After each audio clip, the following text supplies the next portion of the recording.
Istanbul by Richard Chisholm.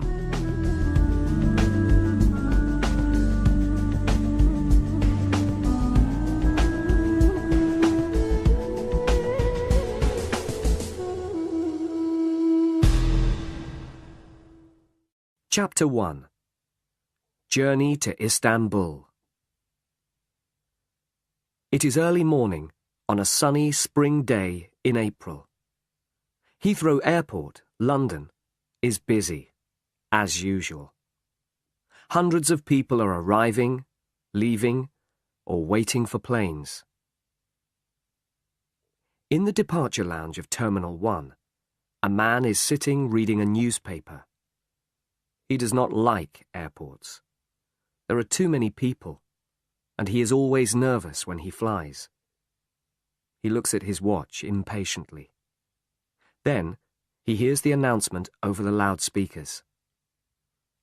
British Airways announce the departure of Flight BE 570 for Istanbul. Will passengers please proceed to Gate 16 for boarding? Tom Smith picks up his suitcase and walks towards Gate 16. 20 minutes later, the plane is preparing to leave. It moves slowly across the airport to runway number 2. Tom is sitting looking out of the window. The plane suddenly moves forward, races down the runway, and rises into the air.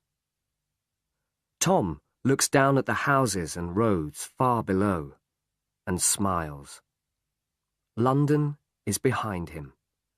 Now he is on his way to Istanbul. Tom relaxed and took a letter from his pocket. Resat Bey Apartment, 11-3, Kamarot Sokak, Ayazpasa, Istanbul. My dear Tom, thank you for your letter. I am so happy that you can come and visit me for a holiday. Life here in Istanbul is very interesting. I am enjoying my work, but I miss you very much. It will be wonderful to see you again. I'm sure we will have a very nice holiday. Spring is here, and the weather is beautiful. I have to work on Monday the 14th of April, the day you arrive, so I can't come to the airport to meet you.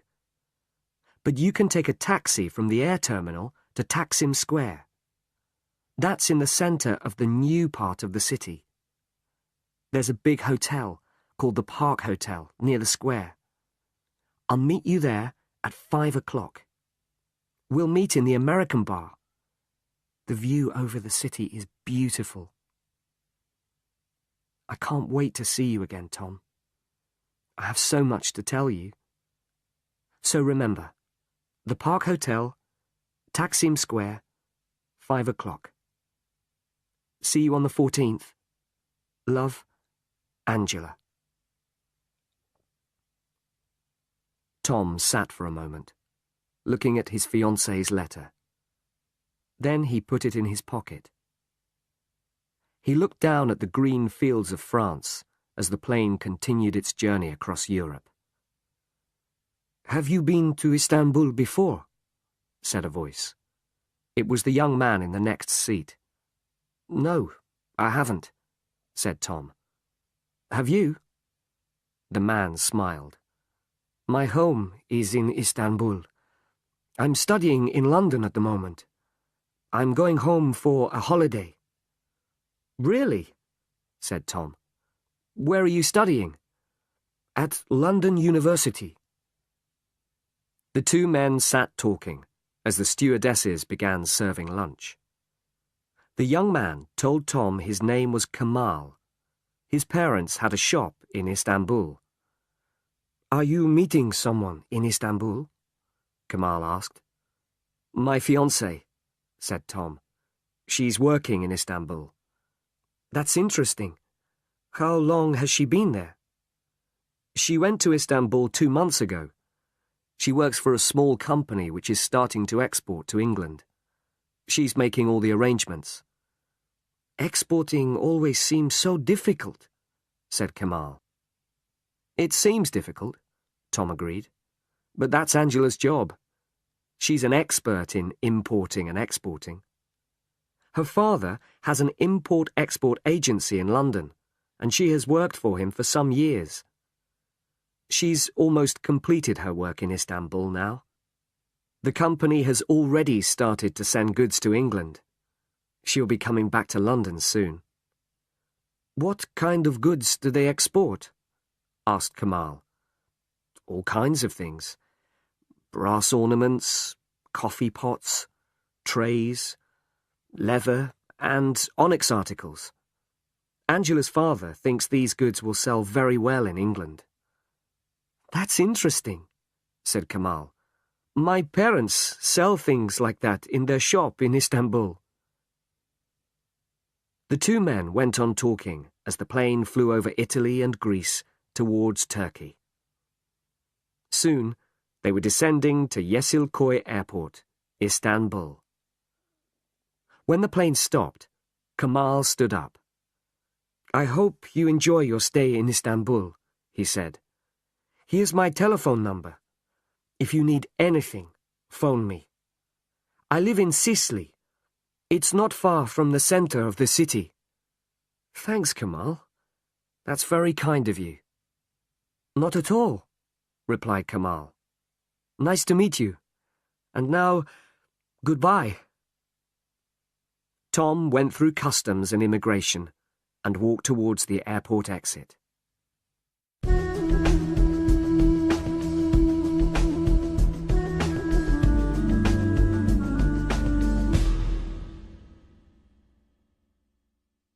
Chapter 2. The American Bar. A bus for the city air terminal was waiting outside the airport. Tom got in and sat down beside the window. Other passengers got on, and the bus left the airport and drove towards Istanbul. Soon, they were driving past the houses and apartment blocks near the city. Then they passed the old city walls. Tom felt excited and looked at everything. He saw beautiful old mosques and street markets. The bus was now approaching the center of old Istanbul. It stopped at some traffic lights. A car stopped beside the bus. The door opened, and a woman got out. Two men were with her. Suddenly, Tom jumped to his feet. It was Angela. Angela! Tom shouted. Angela! Here! It's me, Tom! He knocked on the bus window. Suddenly, the traffic lights changed, and the bus moved forward. Tom ran to the back of the bus. Angela and the two men were going into a building. Angela! He shouted. He stopped. It was too late. The bus was moving quickly down a wide street. The passengers were looking at Tom, and he suddenly felt foolish. He walked back to his seat and sat down. What a surprise, he thought to himself. I must tell her when I see her this evening. Then the bus crossed Ataturk Bridge, and Tom looked at the boats on the Golden Horn. Again, he felt excited. The bus arrived at the air terminal at 4:15. There were some taxis waiting there. Tom went up to one. The Park Hotel, Taksim Square, please, he told the driver. English? You come with me. I take you quickly. At 4:15, the taxi arrived in the square. Here you are, sir. The Park Hotel. Thank you, said Tom, and paid the driver. Tom went into the hotel. He found the American bar and sat down at a table on the terrace. A waiter came out. A beer, please, said Tom. He sat in the afternoon sunshine and looked down over the city of Istanbul. The view was very beautiful. He was looking at the sea. The Bosphorus was full of ships. There were very big ships going to Russia, and little sailing ships. In the distance, he could see the mosques and palaces of old Istanbul. How beautiful! And how exciting! Tom looked at his watch. It was nearly 5 o'clock. He got up and walked up to the hotel entrance.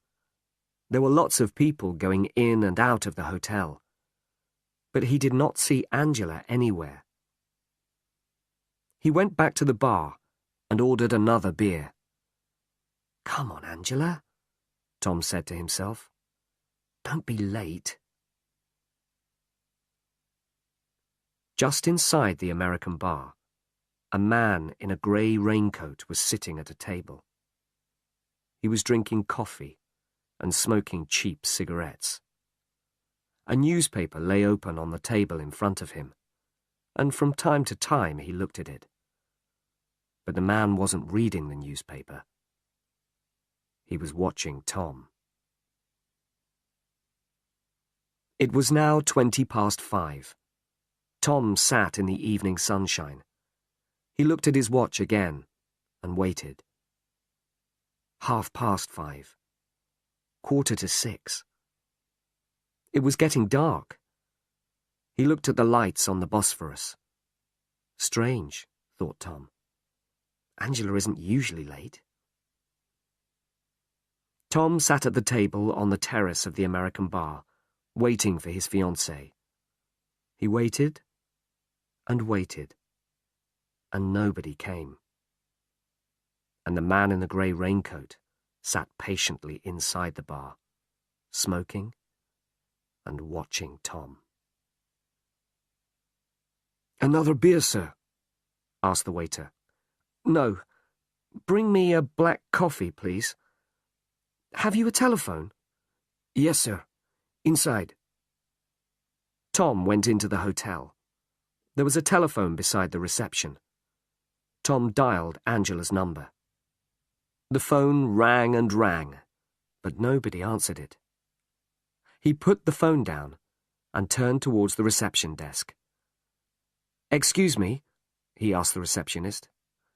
"Kamarot Sokak. Do you know where it is?" "Yes, it's very near. Go out of the hotel entrance and turn right. Walk along the street, and Kamarot Sokak is 4th on the right." "Thank you," said Tom. Tom went back to the bar. He drank his coffee and paid for his drinks. It was now after 8 o'clock. Tom picked up his suitcase and left the hotel. Inside the bar, the man in the grey raincoat stood up and picked up his newspaper. He put some money on the table and walked out into the street. He stood on the pavement for a moment or two, then started walking.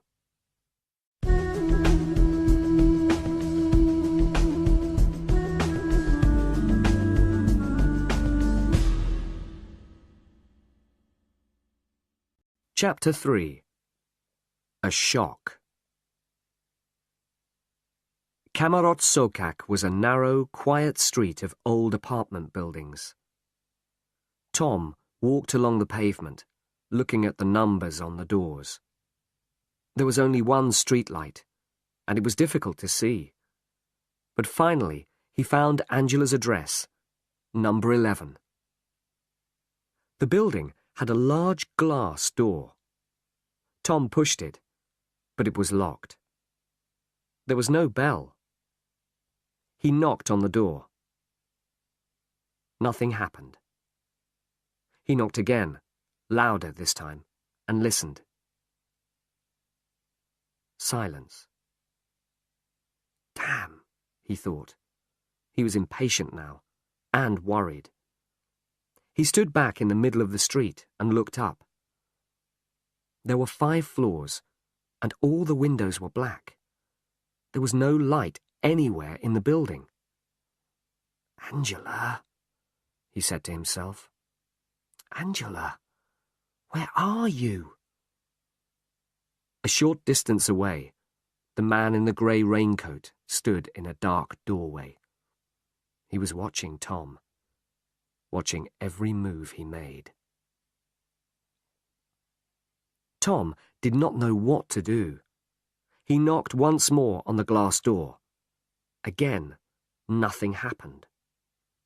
Finally, he picked up his suitcase. With a last look at the building, he turned and started walking back towards Taksim Square. Tom Smith, he thought to himself as he walked, you need a hot bath and a good sleep. Then you can decide what to do. The Park Hotel was expensive, but Tom remembered seeing one or two small hotels near Taksim Square. Finally, he was standing outside the Ankara Hotel. He went in. "Good evening," he said to the woman at reception. "I'd like a single room, please." The woman nodded. "We have a nice room upstairs. Come, I'll show you." They went upstairs, and she opened a door. "Very nice room," she said. It was small, but it was clean, and it looked comfortable. "I'll take it," he said, and gave the woman his passport. "The bathroom is along the corridor," she said.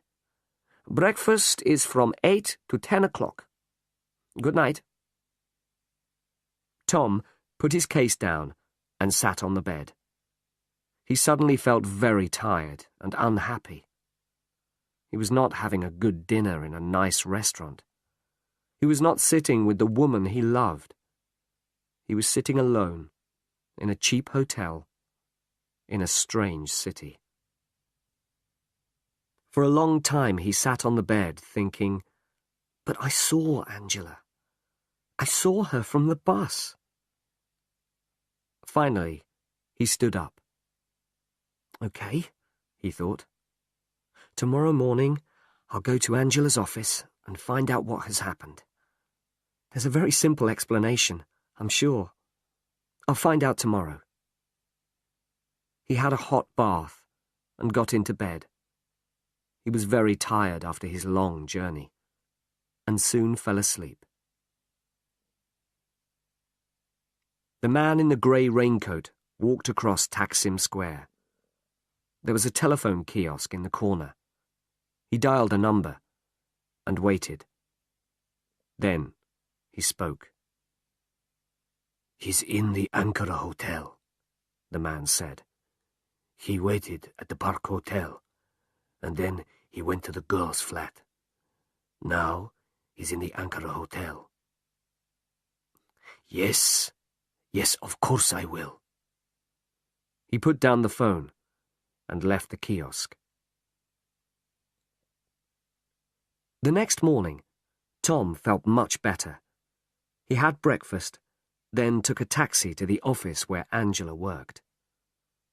The taxi drove through the busy streets and crossed the Galata Bridge into the old city. Finally, it turned into a small street near the railway station. It was a narrow street of shops, small businesses, and workshops. The taxi stopped in front of a grey building. F. Karamian & Co. Export-Import Agency, said the sign above the door.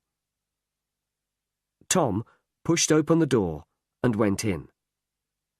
A secretary was typing at the reception desk. She looked up as Tom came in. "Good morning," she smiled. "Good morning," said Tom. "My name's Tom Smith. I'm looking for Angela Thompson. She's my fiancée. I arrived in Istanbul last night and waited for her, but she didn't—" The secretary was staring at him. She stood up. "Wait a moment, please, Mr. Smith." She hurried over to a door marked Office and went inside. Tom could hear her talking to someone. The door opened, and a man came out. He looked very serious. "Mr. Smith, My name's Dernier.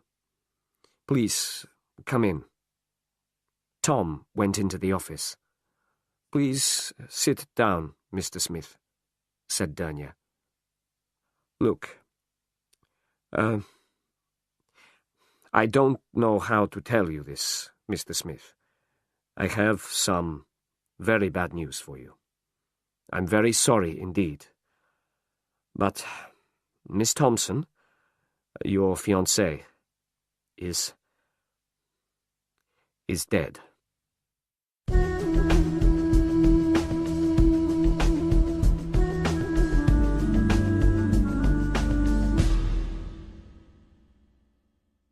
Chapter 4. I saw her. Drink this, Mr. Smith, said Mr. Dernier. He handed Tom a glass of strong brandy. Tom sat, shocked, white-faced, unable to speak. He drank the brandy slowly. How did it happen? He asked. A car accident. Miss Thompson was driving along a dangerous road. No one knows what happened. Her car went off the road and fell down the hillside. Yesterday evening? Tom asked. I beg your pardon? The accident. It happened yesterday evening? Dernier looked at him. Mr. Smith, the accident happened a week ago. Last Sunday, to be exact. She had been away to Bursa for the weekend and... But that's impossible, said Tom. I saw Angela yesterday. Yesterday? Yes. I was on the airport bus, coming into Istanbul. I saw her in the street. I'm terribly sorry, Mr. Smith, but you're making a mistake. No. I tell you, I saw her. Mr. Smith, Dernier said patiently. Istanbul is a big city. There must be hundreds of women here who look like your fiancée. Tom said nothing. The British Consulate were very helpful, continued Mr. Dernier.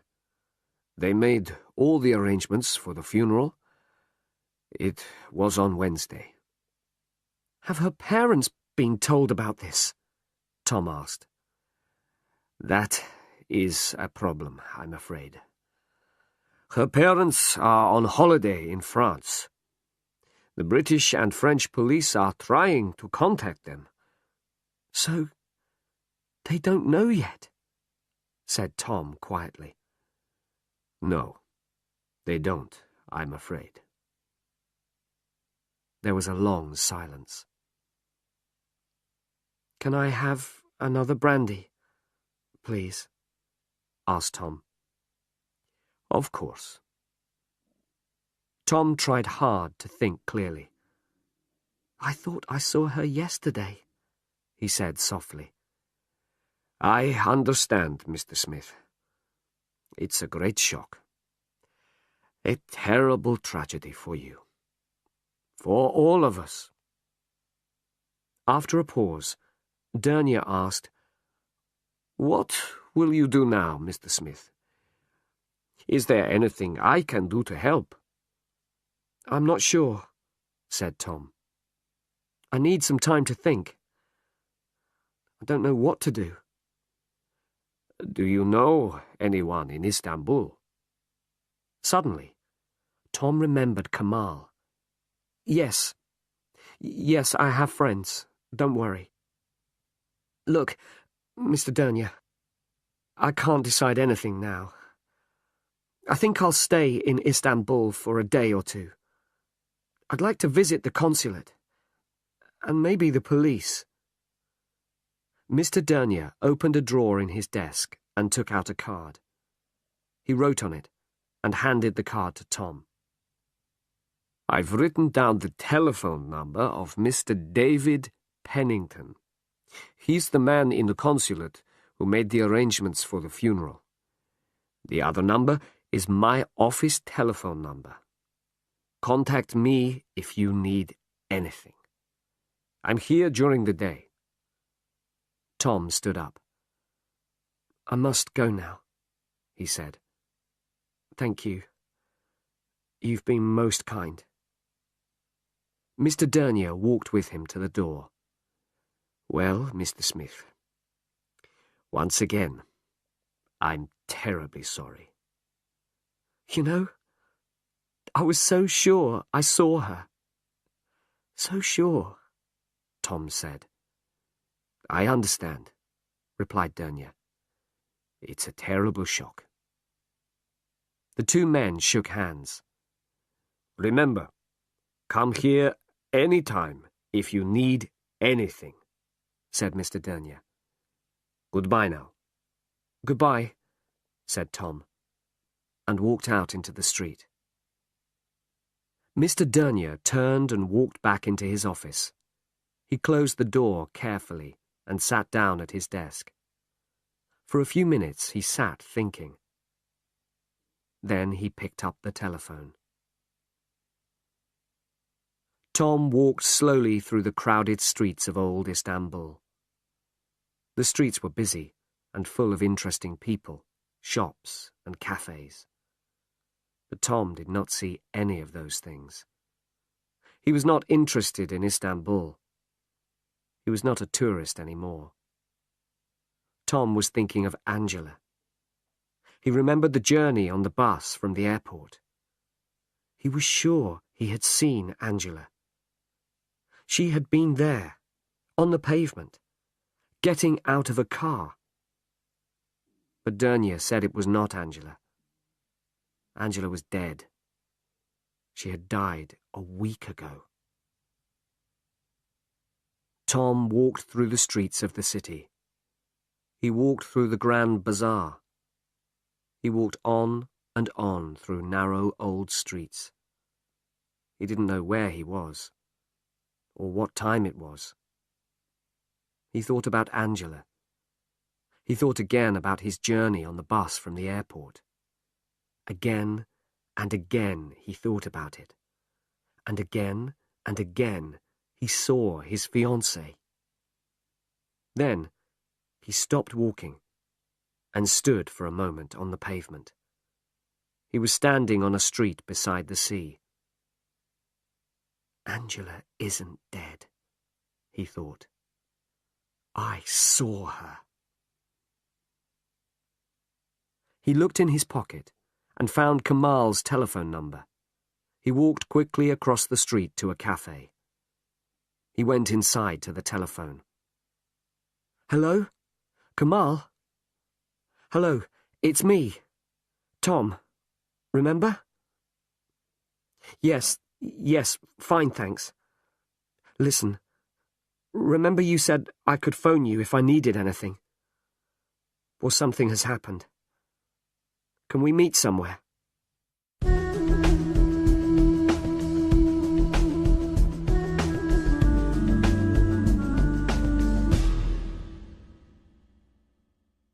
Chapter 5.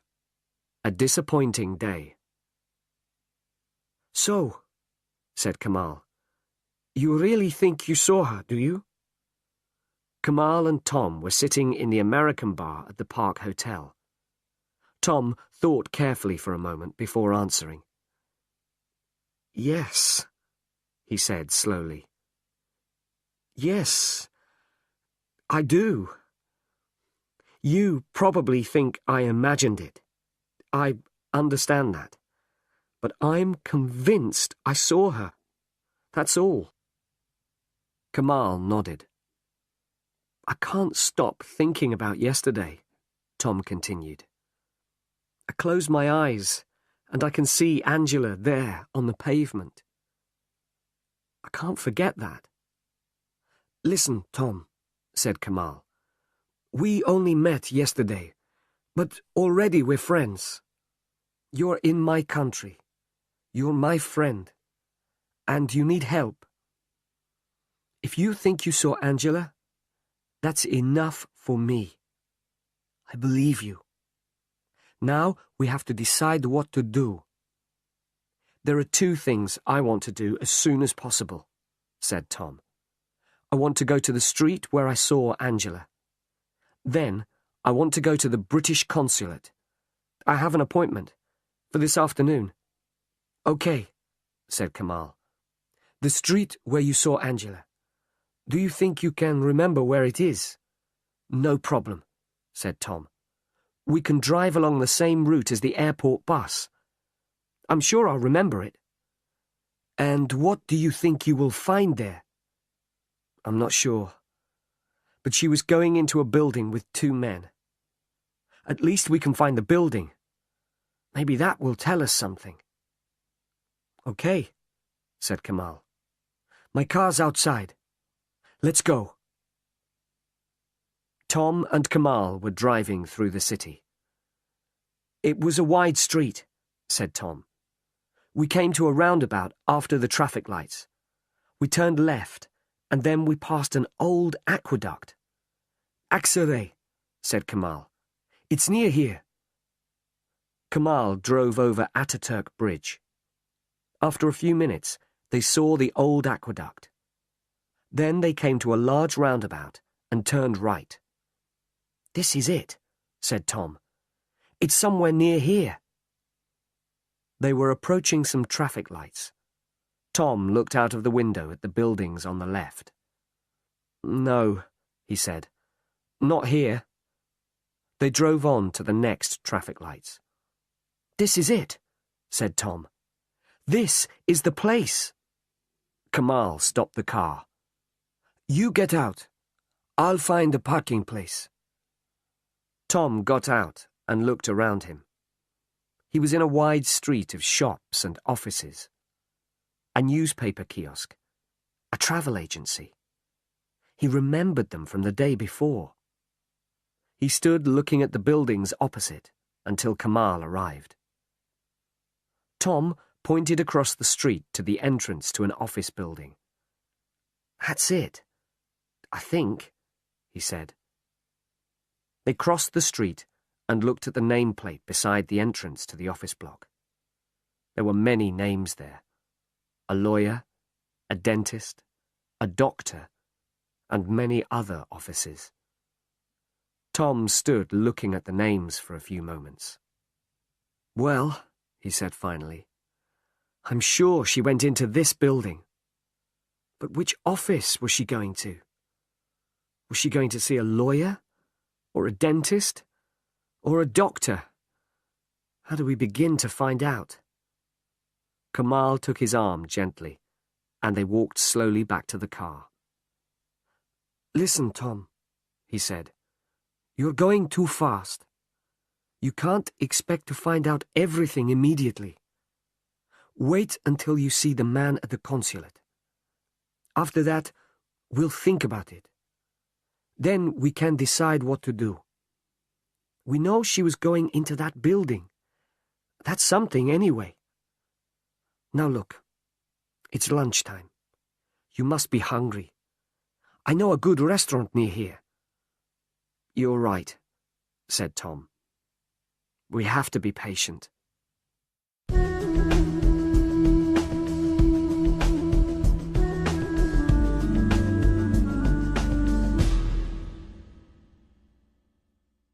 Chapter 6. Visit to the Consulate. After lunch, Kamal drove Tom to the British Consulate in Mesrutiet Street. He stopped the car at the gate. Well, good luck, he said. I'll wait for you. Tom opened the car door. It's very good of you to help me like this, Kamal. Thanks very much. Not at all, said Kamal.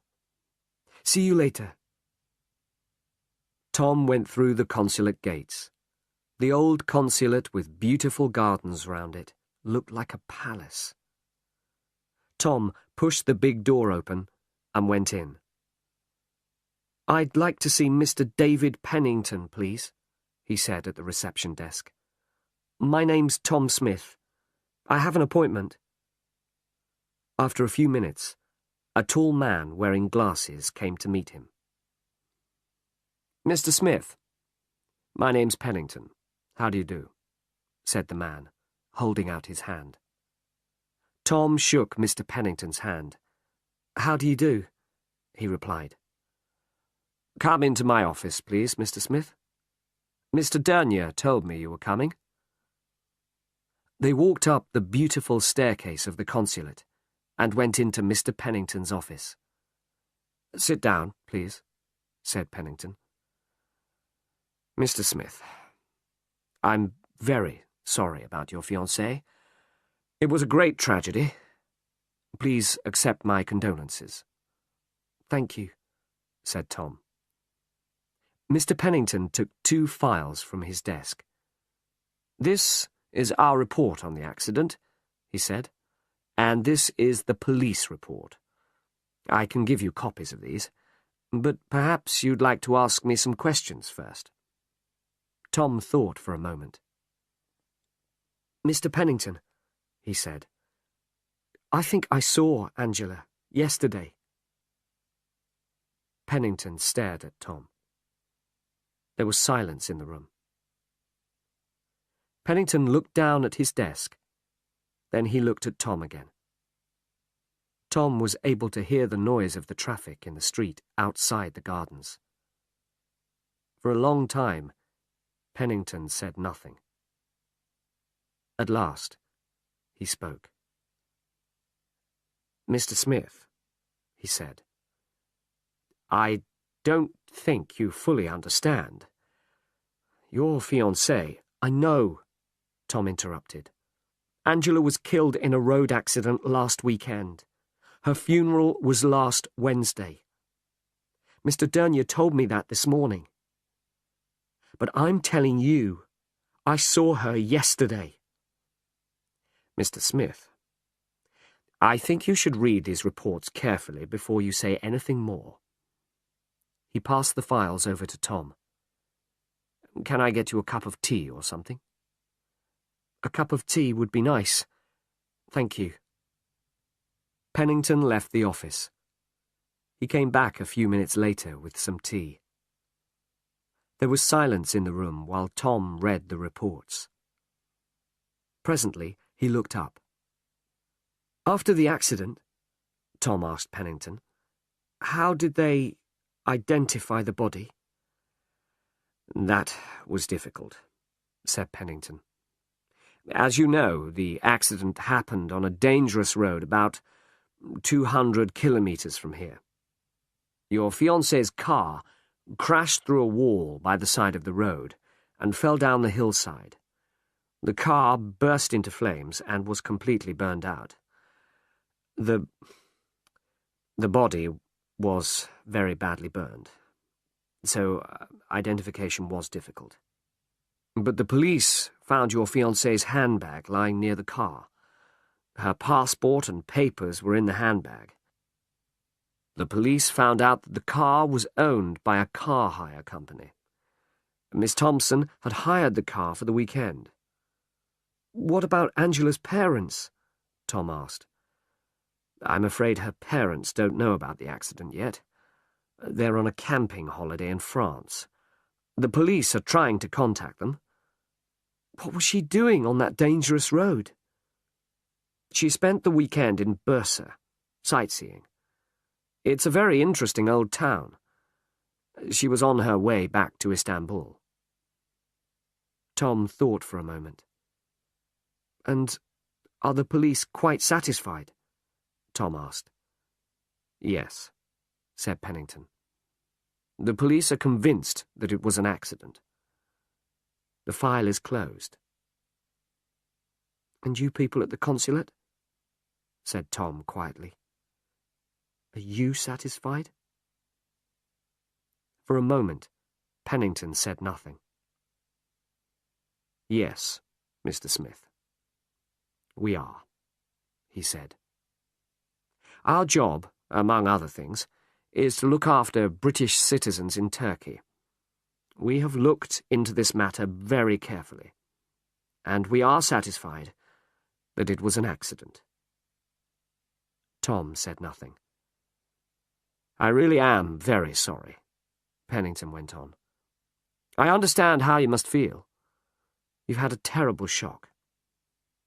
My advice to you now is to leave Istanbul.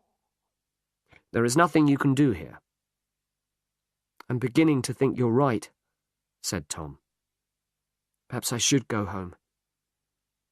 You know, I really thought I saw Angela, but now, where are you staying? Asked Pennington. The Ankara Hotel, near Taksim Square. Will you be all right? Do you know anyone here? I'm all right, thank you. I have a friend here. Well, Mr. Smith, please think carefully about what I've said. I hope you'll take my advice. If you need anything before you leave, contact me. I'll be glad to help you. Thank you, said Tom, standing up. Thank you for all you've done. Not at all, said Pennington. I'm sorry your visit to Istanbul wasn't a happier one. Have a good journey home. Goodbye. The two men shook hands, and Tom left the consulate.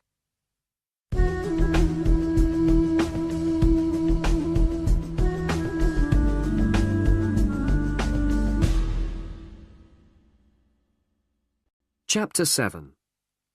The Man in the Grey Raincoat. Kamal was waiting in the car outside the consulate gates.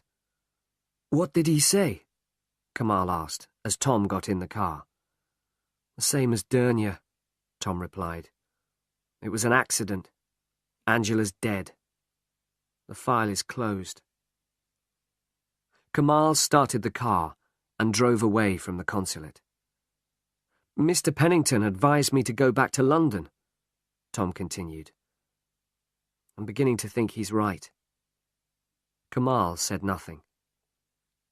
The police think Angela is dead, and the people at the consulate do too. I'm the only person who doesn't think she's dead. So what am I going to do? Stay here in Istanbul? Go home? Really, I just don't... Now wait a minute. Wait a minute, Tom, said Kamal. How long have you been in Istanbul? Not very long. You've been here less than 24 hours.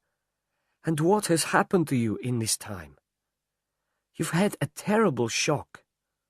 You've been told that your fiancée was killed in an accident a week ago.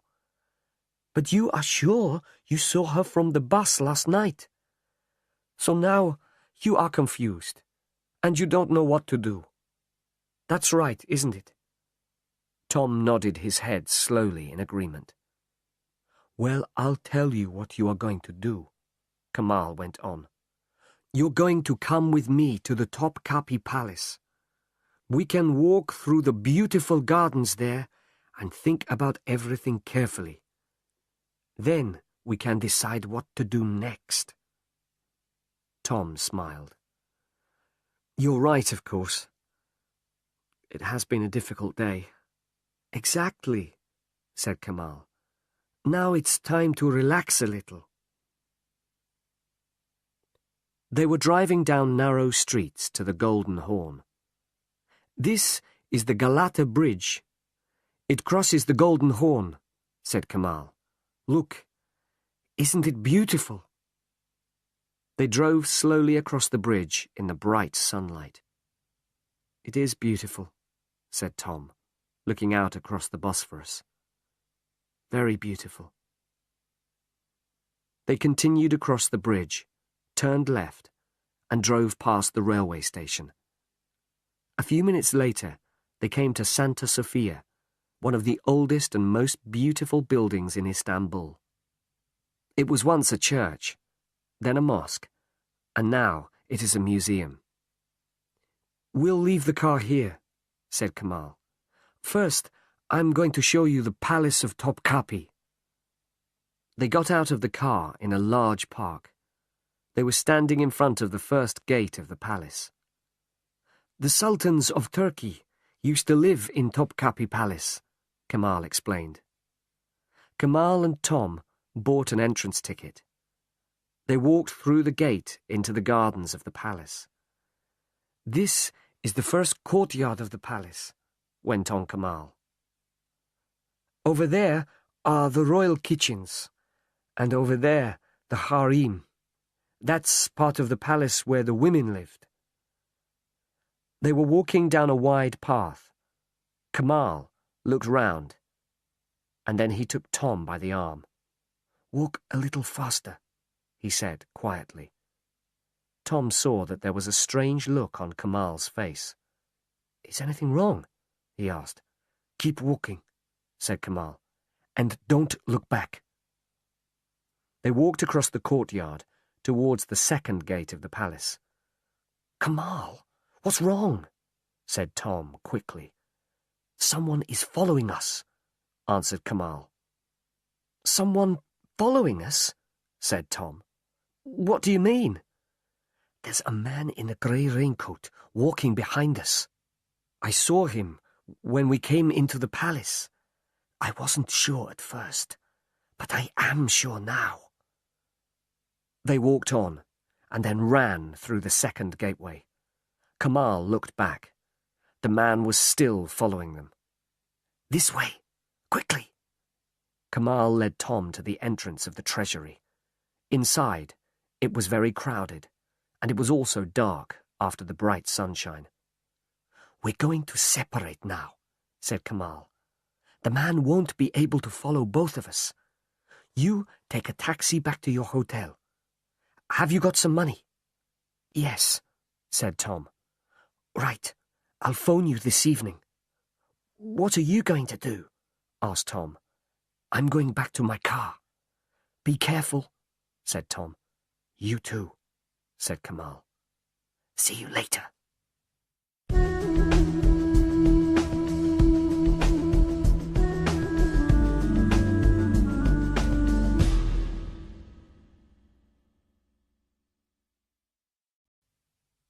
Chapter 8.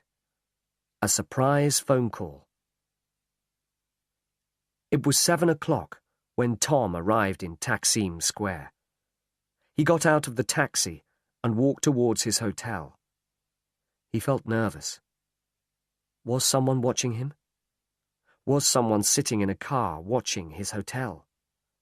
He hurried inside. "Good evening," said the woman at reception. "Good evening," said Tom. He took his room key and went upstairs. He locked his door, took off his shoes, and lay down on the bed. He felt tired, but nervous and excited at the same time. For a long time he lay on the bed, listening to the noises in the street outside, and thinking about one person. Angela. The phone rang. It rang loudly, and Tom jumped nervously. "Kamal," he thought, and picked up the receiver. "Yes? This is reception, Mr. Smith. I have a call for you." "Thank you," said Tom. "Hello? Is that Tom Smith?" It was a woman's voice. "Yes? Who's that?" Tom asked. His heart was beating fast. "You don't know me, Mr. Smith, but I'm a friend of Angela's. I have something to tell you. Can we meet somewhere?" "Who are you?" "My name's Julie. As I said, I'm a friend of Angela's. Listen, I don't want to talk on the phone. Can we meet somewhere?" Yes, sure," said Tom, thinking quickly. "Do you know the American bar at the Park Hotel?" "I know it. I'll be there in 20 minutes. There was a click, and then there was silence. Tom put the phone down and jumped to his feet. "I must tell Kamal," he said to himself. He picked up the phone. "Reception? Can I have Istanbul 368245? Tom waited impatiently. "Sorry, sir. There's no answer," said the woman at reception. "Okay. I'll try later," Tom put the phone down and left the room. There were only a few people in the American bar when Tom went in. He sat down at a table by a window. From there he could see everyone who came through the door. Tom sat drinking a beer and watching the door. Who was Julie? What did she want? Tom would soon find out. A girl came in a few minutes later. She had long blonde hair and was wearing jeans. The girl looked round the bar, then walked over to Tom's table. "Hi," she said. "I'm Julie." "Hello," he said. "I'm Tom. Please sit down." She sat down. The waiter came over. "Would you like a drink?" said Tom. "A coffee, please," she said. The waiter nodded and left. "So, you're Tom," Julie said. "You look just like your photograph. Angela showed me a picture of you." "But how did you find me?" Tom asked. "I went to the British Consulate today," Julie explained. "I spoke to Mr. Pennington. He told me the name of your hotel. I knew you were coming to Istanbul, and I wanted to speak to you." She looked round nervously. "Listen, Tom," she went on. "There's something strange going on. What do you know about Angela's accident?" "Only what the consulate told me today," said Tom. He told Julie about his conversation with Mr. Pennington. "And are you satisfied?" she asked. Tom looked at her. "Tell me what you think," he said slowly. "All right," said Julie. "Let's start at the beginning. Angela came to Istanbul 2 months ago. I met her at a party soon after she arrived, and we became good friends. At the beginning, she was happy. She enjoyed her job. She liked working for her boss. Dernia. That's right. Everything was fine.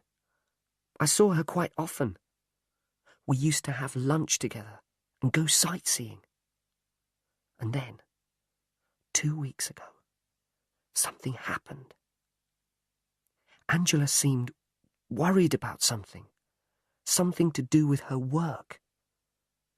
I asked her what was wrong, but she didn't want to talk about it. Then, one lunchtime, we were together in a restaurant, and suddenly Dernia came in. The moment she saw him, she became nervous. I think she was afraid of him." "Go on," Tom said. "Well, I don't know anything else. She never told me what she was worried about. I saw her a few more times. And then she had the accident." She looked at Tom. "But it is strange, isn't it?" Julie went on. "She was worried about something. Her job, or her boss, or something. But she wouldn't talk about it. And then she had an accident." She stopped. "That's all," she said. "That's what I wanted to tell you." Tom leant across the table. "Shall I tell you something?" he said quietly. "Yesterday, on the way into Istanbul, I saw her." Julie stared at him. "Where?" she asked. "I was in the airport bus, coming into the city. We were in Millet Street, near Aksaray. Angela was going into a building with 2 men." "What do you mean, going into a building? Which building?" "Well, I don't know. There are a lot of offices in the building. I went there today. There was a dentist and a doctor." "Doctor," said Julie.